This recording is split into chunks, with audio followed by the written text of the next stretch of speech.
So many. Okay, 18-month-old little girl still wants to use a dummy. I'm worried that it will damage her teeth. Any tips on how to wean off it? First thing I'm going to say to you is you can't wean the dummy. Much as people might like to think you can, you can't wean the dummy. It's there or it's not there. That's the thing with a dummy. Some people start by saying, well, we'll just use it for sleep time. At 18 months, that's not going to work. At 18 months, you know, she's a toddler. She's heading into that sort of 2-year-old bit as well, where they just become really stubborn and demanding, and they like to push the boundaries. So tips to wean it is don't wean it. Decide when it's going to go, and it goes cold turkey, gone. And I'll tell you a little bit about how you can do that in a second. But in terms of being worried about it damaging their teeth, yeah, you're absolutely right. And not just that, it can hinder speech as well. Lots of little ones at that age, they start trying to talk with it in the mouth, or it's kind of hanging out the side, and it doesn't help them. So just go for it. At 18 months, it's serving no purpose now. It serves a purpose for the first few months, maybe up to 6 months, but after that, it really doesn't have much benefit. So I would go for it. Be brave. Do it today and then drop me an email. But here's how you can do it. To have a conversation about it. She will understand. She might not be able to communicate everything back to you, but she will understand. So just talk to her, explain that the dummies are anything like going to the dummy fairies, or you could say there's some new babies now that need the dummies, little babies. You're a big girl. You don't need this anymore. Any sort of story you want to make up is fine. Tell her a little story.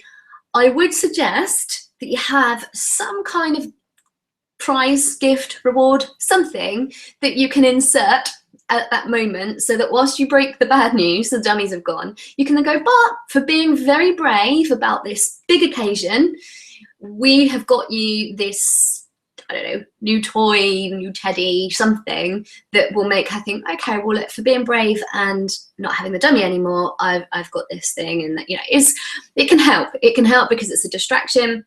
It makes them feel proud. And then when they bring it up a day later or whenever and say, oh yeah, something about the dummy, you can actually point out the new thing, the new toy, the new whatever, and say, but you've got this now. So it's not just that everything's gone. Something's gone, something's arrived. It just kind of weighs things up a bit. This is quite nice. So yeah, mention that then they're not going to be around anymore. Let her know that. She may cry. She may... I remember telling my son this, and his face crumbled as if like somebody had died, but he was over it, and that night he slept through soundly. So we as parents rely on them more than they do. I think we're more scared about the dummy going than the child is half the time. So yeah, just go for it, cold turkey. I suggest you throw them out, literally take them outside, put them in the bin. Make sure there are none left in the house, so she's not going to find one behind the sofa. You're not going to grab one from a drawer in the middle of the night or at 5 a.m. when you're at your most groggy and you just can't take it and think, oh, sod it, have the dummy. So just make sure they're gone. There's no temptation, because if you go through this and then at 5 a.m. or if she's having a meltdown one afternoon and you just think, oh, fine, have it, all you're going to do is teach her that you're just teaching her to hold out. If she cries hard enough, holds up long enough, you're going to give her the dummy back. And it's kind of mean. Why would you do that to your child? So it's either there or it's gone. Make the decision to do it, bite the bullet, go for it. Jump on into my Facebook page, share, I'll support you through it. That you can join the Sleep Centre. So it's facebook.com/sleep centre, I think, or group /groups/sleep centre.